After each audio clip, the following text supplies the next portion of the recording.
আজকে ছিল আমাদের প্র্যাকটিক্যাল রিভিশনের সেকেন্ড দিন।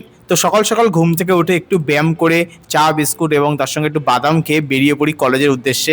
তো আজকে সকালের দিকে ওয়েদারটা খুব সুন্দর ছিল, একদম শরৎকালের আকাশ। বাট তারপরে বেলার দিকে ওয়েদার চেঞ্জ হয়ে যায় ঠিকই। বাট প্রথমে আমরা গিয়েছিলাম হচ্ছে ডিসেকশন হলে, দিয়ে সেখানে গিয়ে বিসেরাগুলো কিছু রিভিশন করলাম, দিয়ে তারপরে ডিসেকশনের কিছুটা প্র্যাকটিস করলাম। দিয়ে ওখান থেকে ফিরে আমরা ক্যান্টিনে গিয়েছিলাম, আজকে মাংস আর আলু ভাজা দিয়ে ভাত খেলাম, খুব সুন্দর লাগলো।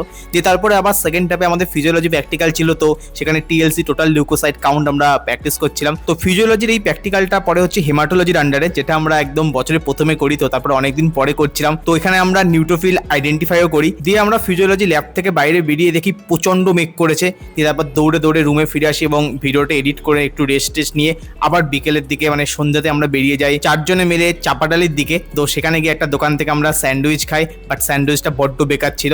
বাট আমরা সেই ফেভারিট আমাদের চায়ের কাপড় দোকান থেকে চা খেয়ে রুমে ফিরে আসি কলা নিয়ে। তারপর একটু পড়াশোনা করি, একটু বোন নিয়ে পড়ছিলাম স্কালের ফোরামেনগুলো। যে সেখান থেকে পড়ে টোড়ে রাত্রিতে খাওয়া দাওয়া করে তারপর আবার ওদিকে ইন্ডিয়া অস্ট্রেলিয়ার ম্যাচও ছিল, কারণ ইন্ডিয়া 338 রান চেস করে জিতে যায়।